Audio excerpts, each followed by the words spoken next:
This week on Shop Talk, we have arts and crafts with Sip and Go Studio and handmade dolls from Daldalita. We also have Savoir Collections, the newest watch brand in town. Plus, we have two healthy food options, Juju Eats and the Vegetarian Kitchen. So stay tuned for the next hour. I'm Ria Tanwat Cotrillo.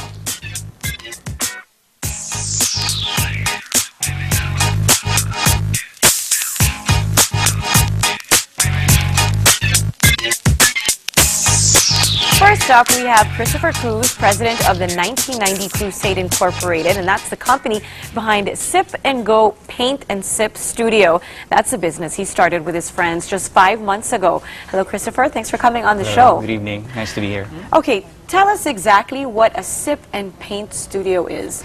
We basically offer guided painting sessions that already includes everything you need to be able to complete an artwork, plus a round of complimentary drinks and the appetizer snack that matches the chosen beverage of our guests. All right, so it sounds like a kind of fun party idea or gimmick idea for us, say a family or a barkada or something. Yes. You want to do something different aside from just go out for a round of drinks. This is something they could try, right? That's right. Where did you get the idea for it? One of the partners actually attended a painting party in California summer of last year. He was the one who brought up the idea of setting up a Paint and Sip studio, which we believe would be the first of its kind here in the Philippines. So since we've been friends since grade school, we're actually beneficiaries of the Tulong Dunong scholarship program of the Ateneo. I see. And then after we've started our respective careers, we've been wanting to go into business together. And then when this idea was brought to us, that's when we decided it's a good idea. Great, and it's fairly new in that you guys just opened, I think, back in December. December right? 2012. You know, how has it been since then, and what has the response been like? We've been having a growing number of guests at the studio, so we're averaging around 150 to 200 guests a month. Wow, that's pretty good. That's right. So when you take in a class, like how many people are there per class or per session? We can accommodate as many as 40 painting guests at the studio. So it really depends on the number of people who register for the different painting sessions that we have. All right. And of course, I'm sure a lot of people out there are interested in the sipping part of Sip and Go. Can people actually just go there if they want to just do, the sipping part and they want to just, have a round of drinks? Do they have to paint? No, they don't really have to paint because we have a bar that offers different drinks for those who simply want to go there for something to drink. So they can join their friends who might want to paint, and they just stay or hang out at the bar area. All right, but I'm sure at some point those people who go just for the drinks end up painting as well. Yes, right? They get curious of what's actually happening. They see that our guests are having fun, so they eventually try it out, and at the end they would have themselves set up for painting as well. Okay, so I was looking at the pictures that we were flashing on the screen just a second ago, and everybody, it seems, paints more or less the same painting or the same picture, right? Tell me a little bit more about exactly how the guided painting sessions are conducted. Yes, we have our website, and there's a calendar page where we have the featured painting specified for that particular session. So interested guests may register for the featured painting, or if we have a lean number of guests, they can actually request that they paint something else. Okay. So it really depends on the number of guests that we have at the time. Okay, well, if it's a huge number of guests, then we suggest that they paint the same thing because it'll be difficult to provide guided instruction for a lot of guests. Okay, and like what's the instructor to student ratio in the sessions? It's about 1 art instructor to 8 guests. All right. They can actually handle as many as 8 painting And I guests. see that our painters here today are actually staying true to the name of your Paint and Sip studio, and they're doing a Van Gogh inspired piece, right? Right. Okay. And then of course, if you look at our in-studio painters, they are of all ages. Our youngest painter is 9, and then of course the others are of working age. Normally, how do you break up the age ranges? Do you have classes for kids, for adults, for teens? Yeah, we have particular sessions based on the age group. We have what we call Little Van Gogh, scheduled every Saturday at 10. For kids, ideally 7 years old and up, but we've had guests as young as 4.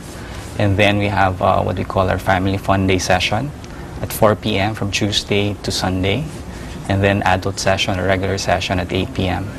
Okay, so given the range in age of your guests, what are the different types of drinks that you serve to accommodate them? For adults, we serve alcoholic beverages. We have wines, both red and white. We have cocktails, margarita, cosmopolitan, martini, imported beers as well. Okay, it sounds like a lot of fun. Yeah, well, they say wine appreciation and art appreciation are both subjective. So at the end of the session, with enough alcohol in your system, you'll end up appreciating your artwork. And being quite creative. So how do you guys charge for the classes? The prices range between 900 to 1,200. It really depends on the session that you will attend. For kids, at every Saturday at 10, it's 900 because they paint using smaller canvas. And then we serve juices, iced tea, non-alcoholic drinks for kids, and the kids' snacks. Okay. And the great thing is, though, that everything is included. Like, you just Yes. have to show up and all the material you need will be there. Right. Everything's provided. You just need to bring yourself and your enthusiasm to paint. And your enthusiasm. That's Yes. good. No painting skills required, actually, because we provide instruction. Wonderful. From sketching to color mixing to application of the right brush strokes. And do people need to make reservations ahead of time, or you accept walk-ins? We do accept walk-ins, but we highly recommend that they register ahead of time to guarantee the slots, because we don't want to turn away people who might decide to just walk in, and we might have a private party or it's a full house. Right. Speaking of private parties, obviously you cater to those. What are some of the types of occasions you've hosted? Are they like birthdays, showers? Yeah, we've hosted a number of birthday parties for kids, for those celebrating their 18th birthday, and we also had a celebrant who had his 75th birthday at the studio. 75th? Yes. Oh, very and then nice. We've hosted also team building activities for corporate clients. Okay, and when people come out of Sip and Go Paint and Sip Studio, what do they say about the experience that they had? Because more than 90% of our guests are first-time painters. Actually, they say that they get to develop a sense of fulfillment, that they were able to conquer their fear about painting the first time. So that's the satisfaction that they're able to get out of the experience, and probably the reason why they also come back. Sure. And it sounds like something fun, and certainly the people in the pictures all have very big smiles on their faces, looking very accomplished. What can we expect from you guys in the future? How are you planning to expand, if at all? We're actually trying to standardize our operations now, because our short-term objective is to open another branch, preferably in the south of the metro, because we've had a lot of inquiries if we have other branches, and people as far as Makati, Alabang, they wanted to know if we had a branch near their areas. And then in the long term, the plan is to actually offer the business for franchising. Wow, amazing. That's great. Okay, and we have some paintings here. Is this done by an actual student, or is it one of the instructors? Most of the paintings that we have at the studio are actually made by our artists, because at the end of the session, our guests bring home their own artworks. Right, right. Yeah. So in the span of however many hours, that's enough time for them to accomplish the work and to have it dried and everything? Yes, that's right. We actually allot 3 hours for the session. The guests can actually finish their artworks in 2 hours, and then the rest of the time for drying, and then for them to enjoy the drinks and the snacks that we serve. Can you actually frame it for them if they want? At the moment, we don't have that service yet, but we're planning to include that in the future. Great, something, lots to look forward to actually from you guys. Maybe before I let you go, Christopher, you want to invite everyone to Sip and Go. Yeah. To all the televiewers of Shop Talk, I'd like to invite you over to Sip and Go.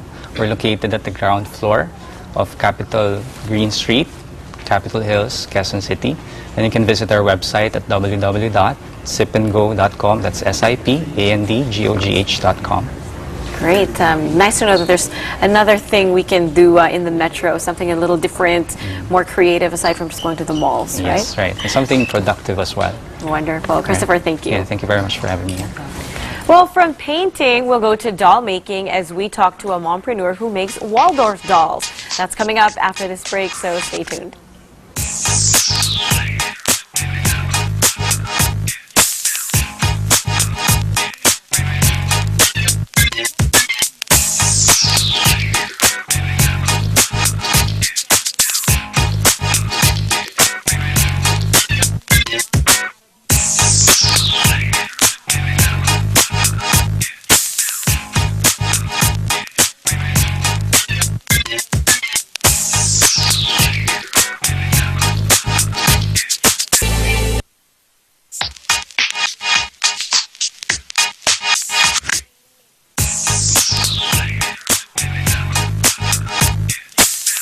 Welcome back to Shop Talk. With us now is mompreneur Jacqueline Colmenares Zapatos, the doll maker behind Doll Dalita. Hello, Jack. Welcome to the show. Hi, thank you for having me.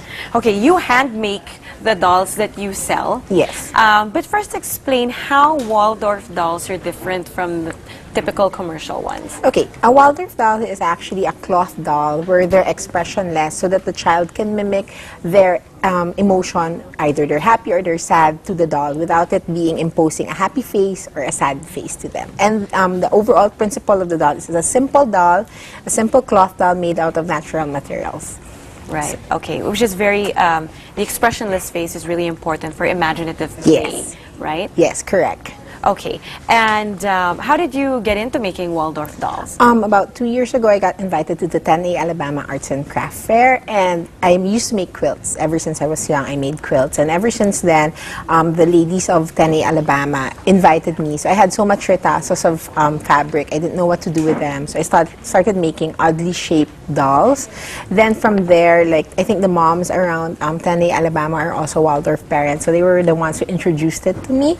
So I researched about it online, and from there I just learned how to do it on my own.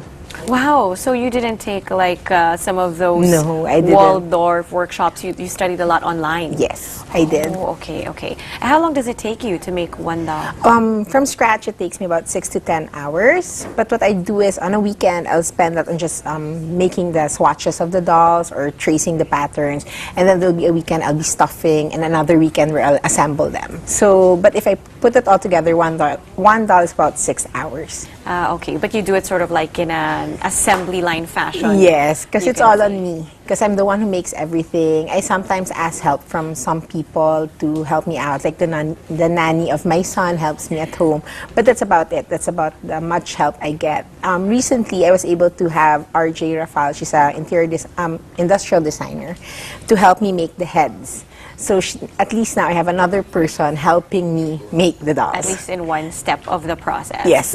Right. Okay. I'm a Waldorf mom too, and I've tried making even the simplest doll, and I just have to say it's not easy at all, especially if you're not a crafty person to begin with, right? But given that we're in this high-tech media world where everything looks like a cartoon, at least a lot of the things that kids are exposed to, are very cartoony, very, I don't know how to say it, maybe manufactured or commercialized.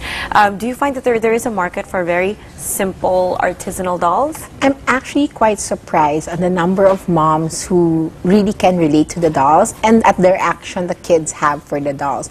Normally, the mom wouldn't know what it is, but once a kid gets it, like recently I had to mend a doll for a kid, and I told her I'll replace it for free, and she was like, no, you cannot replace her because she's Goldie and she's mine, just have to fix her. So the attachment of the child to the simple dolls really amazes me, and the moms as well. So from there, I've been surprised at the number of moms that come to me to ask for the dolls.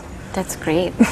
And so do you do like bespoke ones? For example, I'll come to you and I'm like, Jack, I want one with purple hair and a Yes. green dress and a this and that. You can do that. Yeah, I do custom, but the best custom I do would just be like the hair, or they want it to look like their child. So if the child has an apple cut hair or the child has pigtails, I try to mimic that, but still keeping it simple and expressionless. Right, right. And how where do people find the dolls? Are they online? Are you in the bazaar circuit? No, I don't do bazaars because I've noticed that's not my market. So I only do the art fair and the Balik Bukid fair, so the Tenney, Alabama art fair, and then I only sell them online. So right now I have a website which is imhandmade.com, but there's not a lot up there because it's Right. just me making. So my Facebook page, which is i.m.handmade, that's where I normally sell them. Okay, so that's where people can see like the bulk of your stuff. Right now, there's nothing online. Not yet. Not yet, because I have a lot of orders. I'm trying to finish that before I can upload certain things online. I get surprised that when I upload, they get sold out like on the same day. Yeah, I was gonna say, how do you cope with the demands of the business, given that one piece takes you like 8 hours plus? So I've announced online that I can only make $12 to $14 a month. So they try that. I've been lucky that the moms wait. They're patient enough to wait for me to come around to making their dolls. Okay, so they understand really like the craft and the work Yes. that's being put into it. Yeah. Now, for you as the mompreneur, what are the rewards of being in this type of business? Well, I like that I can share because I really like the overall concept of a simple toy because I give that for my son. So I like that I can share that to the parents and to the children as well. And when the kids really fall in love with the doll, that gets me every single time. Right. And, since it appears that demand is going to increase, especially after being on Shop Talk, right? People are going to be going to the website inquiring about this. How are you planning to keep up with the growing demand? I still want to keep the production very low because I want to still keep it keen on being handmade and not being mass-produced. So I've taken RJ to help me out on making the head, and I plan to take on another lady who will help me make the dresses and the clothes. But that's about it right now for me. Right. Okay. And given that so much effort and love is put into these dolls, how much do they go for? Locally, they're 1,000 pesos each, and I also sell online. But of course, for the U.S. market, there's a different price. For sure, for sure. And do you do other types of stuffed toys aside from the dolls? Do you do animals or whatever? Upon request, I sometimes do, but I really just focus on doll Dalita. Sometimes I make the rag doll, which is this one. So it's a more simple doll that I also come out with. I do this sometimes when I'm stressed with this. Because it's taking so much so of my there's time. always an alternative. Yeah, right? there's always an alternative to the dolls. Right, and I'm looking at the hair of Yeah. the little redhead over there. That's not a material that I see readily available in stores. How do you source out the materials? My materials, like some of the clothes for the dolls, I buy them on my travels. So like recently I came from Tokyo, I bought yukata fabric. So the dolls had yukata fabrics. And like for this one, there's a lady who sells online, Yarn Source Manila, and she sells imported yarns. I also don't know how she sells, where she finds it, but I'm grateful for her. So like this is mohair, so she's the only one who has it, so I buy that from her. And for the other dolls, I ensure that I use organic dye, like for this ones, so that even if the child ingests it, it's still okay for them. Wonderful, wonderful. And I love that they don't have button eyes. Those are like thread, right? Yes. So the kid can't pull them This off is and cotton God forbid thread. swallow them or Yes. or whatever. How do you maintain a doll like that? Obviously it's made out of cloth, so she's bound to get dirty, right? Yeah, it's just wash. You can wash it. You can lightly wash it with any detergent that you have at home. She has cotton. This is actually open fiber that you have inside. A Waldorf doll, the strict Waldorf doll will have wool, but we don't have wool locally. So I use local material. So this is open fiber. It's the same fiber material that they use for comforters. So you can actually wash it. Okay. Yeah, and then I also do mending. So like if I'm in a fair and there are kids who bring their dolls to me, I mend them for them. Yeah. Wonderful, wonderful. And what's the age range of the kids who play with your dolls? And are they all girls? Oh, there's boys. Recently, there were boys who bought dolls from me, and they asked it to look like a ninja. And this is actually a little mister. So Okay, that's my this guy. boy. He's cute. That's my boy Okay. series of dolls. So this is for little guys? Yes, for little guys. Right. They're supposed to have the personality of my son. That's why they're a little naughty. Oh, a little naughty. And then he's got a mask going on, Yeah, right? the mask is from Monstrella Plush Art. I kind of Oh, collaborated it's upside down with them. though, right? Yeah, it's upside down. Okay, he's supposed to be a fox. There you go. Yeah, so I collaborate with fellow crafters from Right, that's so Alabama, cute. so that I don't have to do everything from scratch. Good. Because yeah, a lot of mompreneurs tend to want to do things completely by themselves. Yes. Right? Okay, great. And lastly, what advice do you have for other crafters and people doing artisanal work like you?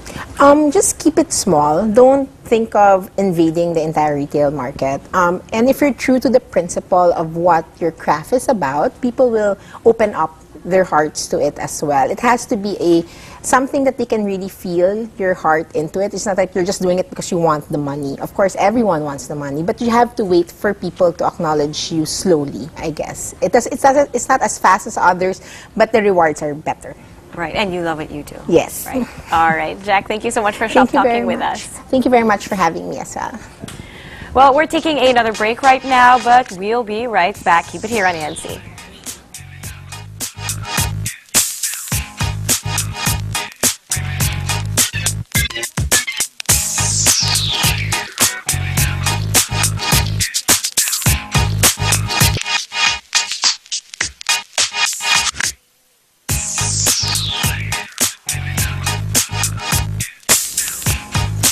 Savoie Collections is the newest watch brand in town. The brand's first boutique in Asia opened shop at the New World Hotel in Makati, and I had the chance to talk to the exclusive distributor of Savoie in the country, Chito Bautista of Time Bound Trading. I also spoke to the man behind the watch, Pascal Savoie himself, and I started the interview by asking Pascal about the inspiration for Savoie Collections.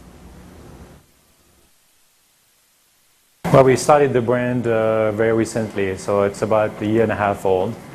So we started shipping the first time at the end of 2011. So last year was really our first year in business. So we're very proud to be here already today. Now, the brand, the Savoie, it has your name. You designed the watches. Tell us a little bit about your background. How did you come to do this? Well, I was born in Geneva, Switzerland, so watchmaking is natural for me. And I've been doing this since I was 25, so I have almost 18 years of experience in the business. So I started pretty young, and I love watches and the business of watches. One of the few accessories a man can have. So about a couple of years ago, I've been working for big groups, and more recently for Hublot Watches. I was president of Hublot Watches, one of the main watch companies in the world, based in Miami. And then a few years ago, I decided to leave and do my own brand. It's a challenge for me. I always admired people that start their own business. I'm very entrepreneurial myself, and I really thought there was a lack and a gap in the business for these kind of watches, so I wanted to benefit. It's just not myself, as myself and partners and a large Swiss group that is behind me in able to partner on this. A lot of people are behind the brand beside myself. Yeah. Now, the pieces look very bold and very modern. Aside from that, how else would you describe the look and the aesthetic of Savoie watches? Well, the Savoie customer is a modern, independent woman and men, for example. So we wanted a piece that is very iconic, which is the name of the collection, the Icon Collection. So when we design it, basically, when you see a Savoie piece, you recognize this kind of watch among the other ones. I just didn't want to bring another duplicate what's been in before. So we wanted to be fresh and new, people that are bold and make the decision themselves, and they don't need to follow the trend necessarily. So the watch is for them. When you see the business today and you walk in the shops in the mall and you see a lot of watches in the window, they are confusing to me. You see a lot of brands there, and it's very difficult to identify which design belongs to which brand. So I wanted to do a watch when you see us in the window, you know it's a Savoie for sure. So it needs to be a particular design. The watches all have one basic design, but in spite of that, how are you able to change the look and the colors? Well, I travel a lot, and I like different fusion of materials and leathers, for example. And we think that it was better to use an insert concept. So we have a trademark, it's actually trademark worldwide, an insert concept where you can change on the straps the material that you want, the look of the watch. So we don't feel you need to come with different designs of a case to be versatile. Now, Pascal, who would you like to see wearing your watches? Well, we like celebrities, of course, because they put us on the map. It's very important. We don't necessarily need celebrities. Also, we like business people, people that have influential position in the world that carry our watches. Like I said at the beginning, we like strong, independent people that are leaders in their field. So it doesn't have to be necessarily a celebrity, but people that have a mind on their own. Given that Savoir is a very new brand, tell us a little bit about your presence in other countries or in the region. Well, we started strategically last year in 2012 with the Middle East and the Americas. So we have a very strong presence in the States, Caribbean, and Latin America, especially Mexico, for example. So we know that the brand performed well in Latin countries. So that was our goal in 2012. Now in 2013 we start to attack Europe and Asia.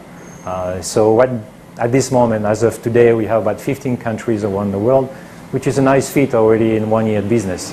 And Philippines is the first boutique in the world.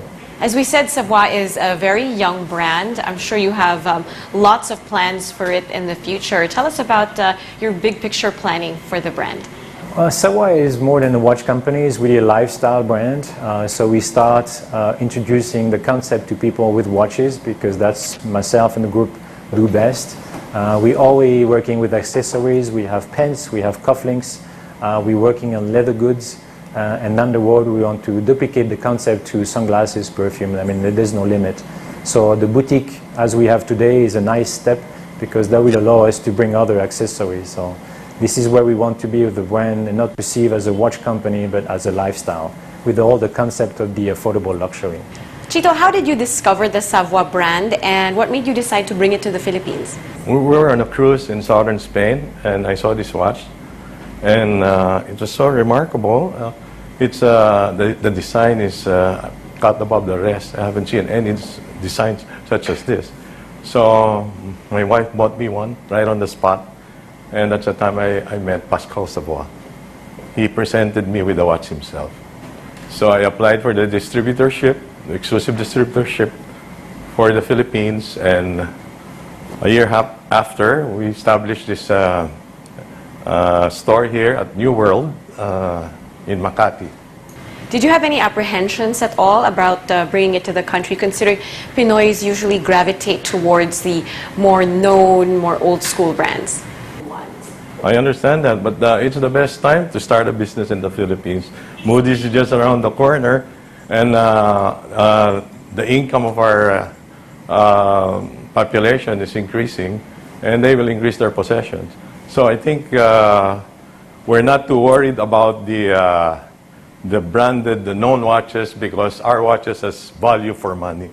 It's a value proposition that we appeal to whatever buyers are going to buy. Aside from the things you mentioned, what do you think will help you capture the Philippine market? Well, the design and the look and the exclusivity,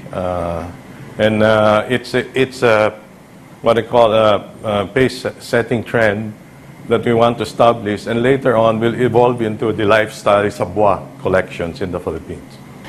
And how are you planning to expand Savoir within the Philippines?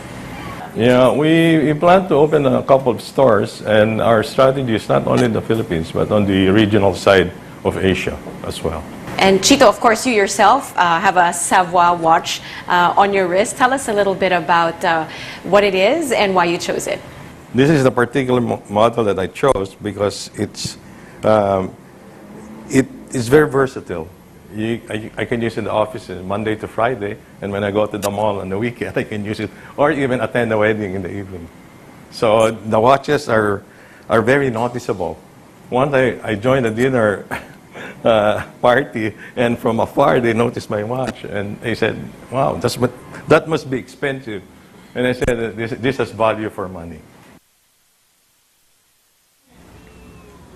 Well, up next, we'll feature a new salad joint called Juju Eats. Keep it here. Shop Talk. We'll be right back.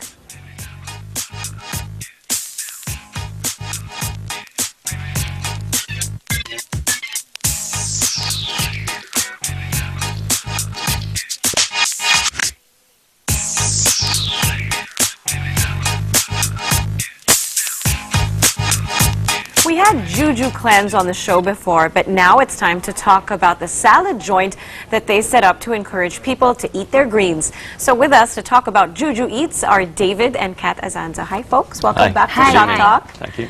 Okay, congratulations on the opening of your restaurant, Juju Eats. It's how old now? 2 months. 2 months old. So what was the process from having the, the juice service, let's say? How is it going from that to a full-on restaurant? Well, our company is basically concerned about providing health and wellness to as many people as we can. And obviously, Juju Cleanse, as good as it is, targets a very specific market. And we wanted to bring a healthy product to a wider demographic, basically, a wider base.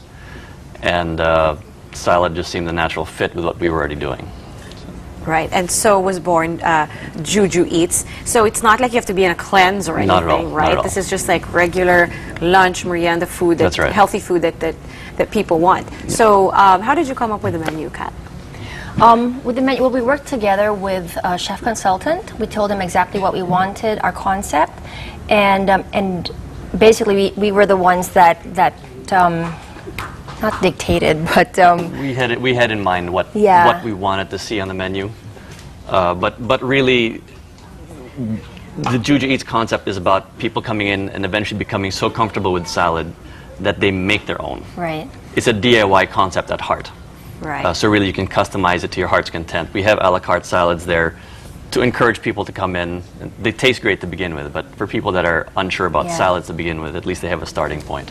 So we have a salad that's it's a Mexican-inspired salad. We have a Filipino-inspired salad. We have your classic chicken Caesar. We have your classic Greek salad. We have a whole range of salad, and we try to put our own kind of unique spin on each and every one of them. Right, so you have that, the sort of quote-unquote ready-made stuff, and then they also have the option of putting together their own. That's right. Right, okay. But people need to know, I think, that you're not a purely vegetarian That's right. restaurant, right? We have meats and chicken and pork. Like I said, we're trying to, because when people here think of salad, they think of iceberg, Thousand Island, and cucumber slices, right? So we're trying to make salad appealing to as wide a range of people as possible. And by doing that, we have to have meat because not everyone just wants greens and carrots. Right. At the same time, a lot of people are afraid of greens, so we actually have pasta as one of our bases. You can have a nice pasta salad. Okay, as well. so carbs are allowed. Carbs are allowed, yeah. Juju Eats. Yes. Good to know. And you also, of course, serve your famous juices there. That's Yes, we do. Right. And we've developed 3 new juices just for the store as well. Right. Great. Okay, so you guys are like in the middle of Makati. Yes. There's like a lot of office-type establishments where you are. Is that the crowd that you get? Purely the office workers, or it's a mix? Well, we're very lucky because we're on a street that has a lot of office buildings. At the same time, we're at the fringe of Las Marinas Village, so we get a good mix of office workers as well as families. Moms that come in the morning after their workouts. In the afternoon, they bring their kids in. They come in after school, and Yeah, but the core clientele obviously Yeah. is the working group. Okay, you mentioned moms and kids. Are you successful in getting kids to eat their veggies? I have to say, honestly, yes. I am so proud. Like, we have a customer who told us the other day that her son was so in love with our wraps, because we have salad wraps where you put the salad in a wrap.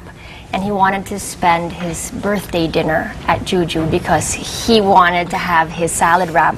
And he's not a veggie boy, apparently. So we have a lot of kids coming from school, after school. They come in for their wraps or their salads or their green juice. So a lot of children are liking the green juice. So I'm so happy to hear that. That's great. Yeah. Okay, and then do you guys have a service? I mean, do you guys deliver, or do you have people who may be on a diet, and then do you like pre-prepare, pre-deliver like a whole day's worth of salad or a whole week's worth of salad? Do you do that? Well, on the delivery side, we are tied up with a delivery service, so 87878, we can deliver anywhere, basically in the metropolis. As far as the tie-up with Juju Cleanse, we're still working towards that. Yeah, because they function independently of each other. Right, right. And I have to do a taste test. Really, Absolutely. Really, just such a difficult thing to do. So this is our delivery container. So if Okay. you were doing a takeout, this is the container that it would come in. All right. And so right now you have here the chicken Caesar. The chicken Caesar. Yes. Okay. Sorry, and what's- you don't. That's all right. Yeah. So for this, of course, this has meat in it, right? Yes. And then what's in the dressing?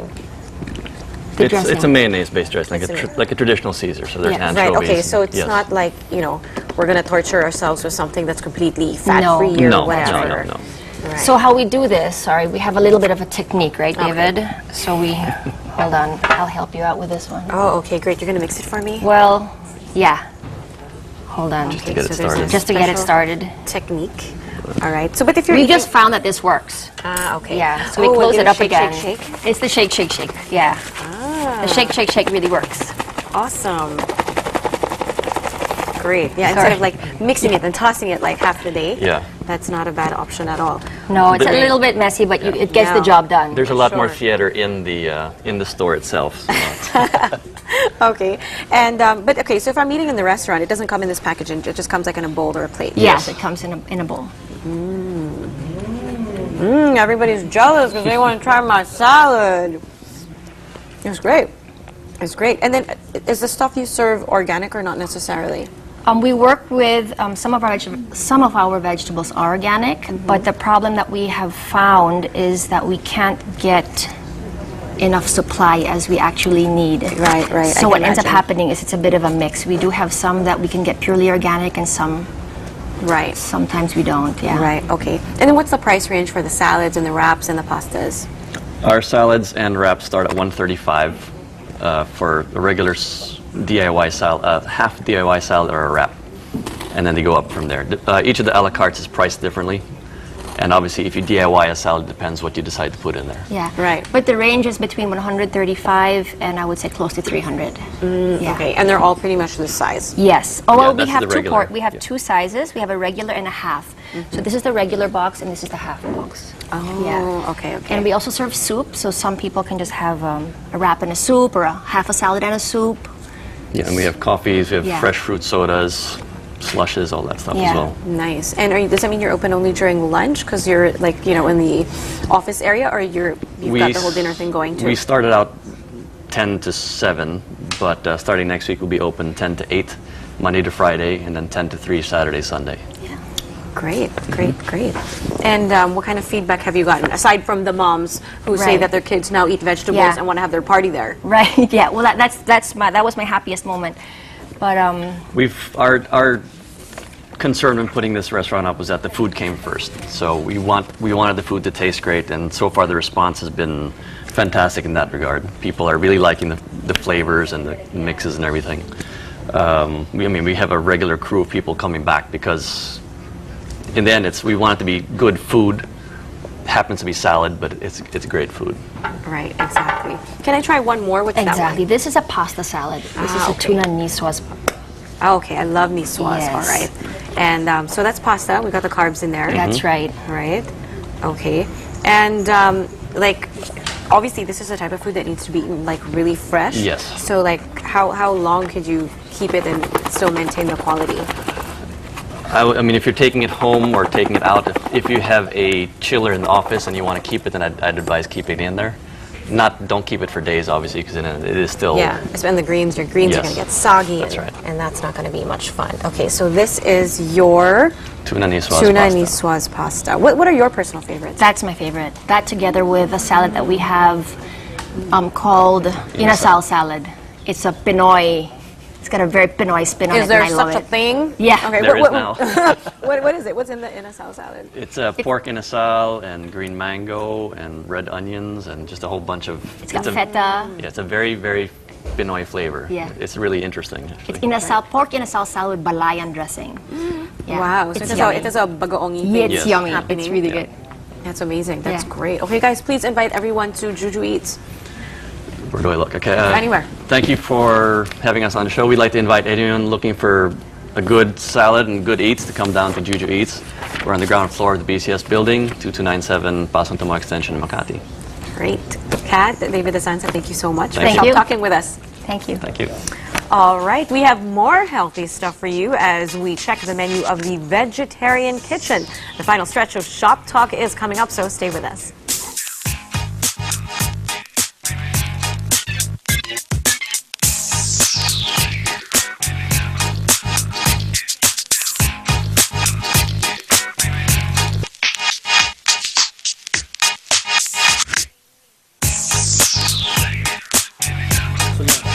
Welcome back to Shop Talk. If you're craving home-cooked and healthy dishes, you may want to check out what the Vegetarian Kitchen has to offer. Here to tell us more about the restaurant are siblings Kiko Solyonco and Camille Solyonco Acosta. Hi guys, welcome to the show. Hi, thank you for having us. Good evening. Okay, tell us a bit about how this all started. How did you guys come to be vegetarian? So the Vegetarian Kitchen started back in the 90s. It started in our ancestral house in Quezon City.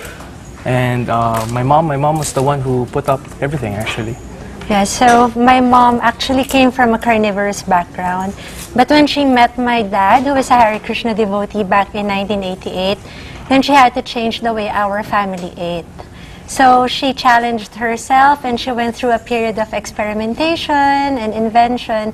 And the dishes that were the result of that experimentation and invention period were the dishes that were served in the first vegetarian kitchen. Yes. Right. But unfortunately, back in the day, vegetarianism is not so popular, so the restaurant didn't survive, so we had to close down. Yeah. Okay, this was back in the 90s. Yeah, Yes, If you early fast 90s. forward to Yes. the 2000s, of course, everybody's really looking to be as healthy as possible. Yes. Actually, yes. Right. And so when did you guys reopen the vegetarian? So we reopened 18th of April last year, and we're happy to say that from the time we opened, the kitchen has grown, and it has become a haven for all kinds of vegetarians and meat eaters who are looking probably for a healthier but tasteful alternative to their usual diet. Right, okay. But just to note, I mean, you guys were not, even though your mom was vegetarian, she didn't force you guys to be vegetarian as kids, right? No. No. We were eating meat until I was 18. Yeah, we grew up with with our grandmother, so we were eating meat. But then when she passed away, we moved in with my mom, and we got used to eating vegetarian food.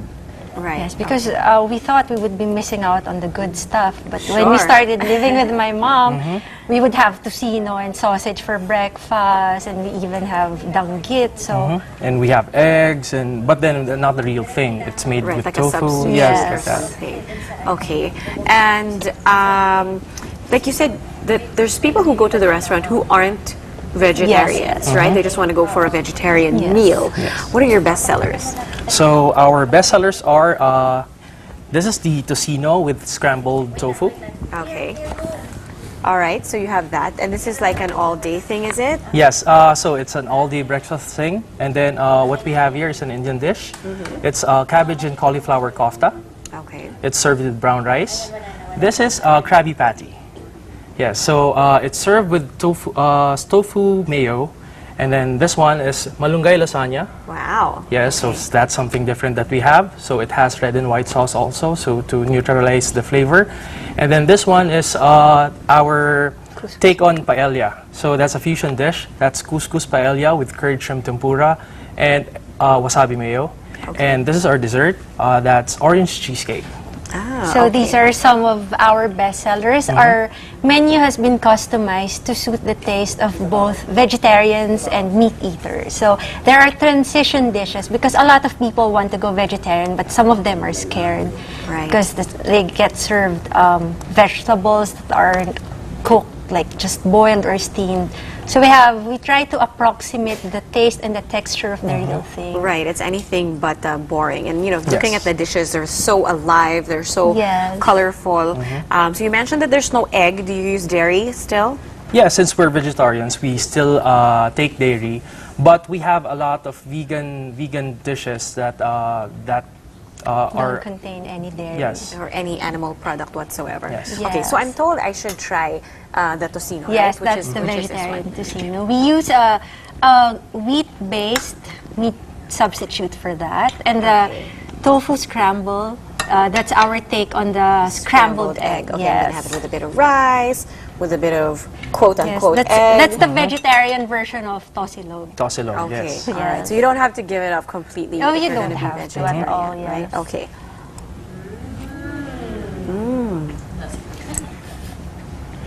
Wow. Isn't it It like tastes the real the thing? real thing. Yes. Yeah. I'm not kidding. Without it's very lean, so without the cholesterol, without the bad things. So on every dish, we really specialize on the texture and the Right. taste. It's sort of, it's very tender. It has like the sweet saltiness of the Of the tocino. tocino, the real thing, yes. Wow, I wouldn't feel cheated at all out of the whole A lot of our- tosilog experience if I ate Yes, this. a lot of our guests actually tell us that they can become vegetarian if this is the kind of food they get served every day. I bet. I So bet. that's basically how we felt living with our mom. So we weren't missing out on anything. Okay, well, I don't want to miss out on any more. Give me some of that. What is This that? one, okay. Okay, This shake I This recommend one? this Here you go. one, the lasagna. the lasagna. Okay, So don't, this don't is- worry. I'm gonna get to the lasagna as well. Okay, so what am I eating here? So this is cabbage and cauliflower kofta. Okay. It's an Indian dish. All right. So here you go. That's Okay, an so all the- vegetable so- dish. So what's in the bowls? Cabbage and cauliflower with Okay. a lot of Indian spices. So it's on the spicy side. Okay, that's fine. We like spicy around here. I'm gonna do my happy dance with all this good food. That's great. Yes, and we serve it with brown rice. Because a lot of people are also looking for pure vegetable dishes. So Right. that's what we can offer them. Wonderful. And what's the price range for the dishes? So it's around 190 to 270. So it's very cheap considering the size of our serving. Because we don't, since we grow up in a vegetarian environment, yes. household, so we like it, since it's vegetables, our servings are large. Yes, we feel like we're shortchanging the customers because vegetables don't cost as much as meat. Right. So we give them hefty serving. It's good for sharing. Right, that's Yes, great. good So for then everyone, sharing. you can serve it family style. Yes, Yes. yes. Yeah, and I assume you have a lot of families coming into the Yes, restaurant. they do come, yes. Great. Okay, so last but not least is dessert, right? Tell me what.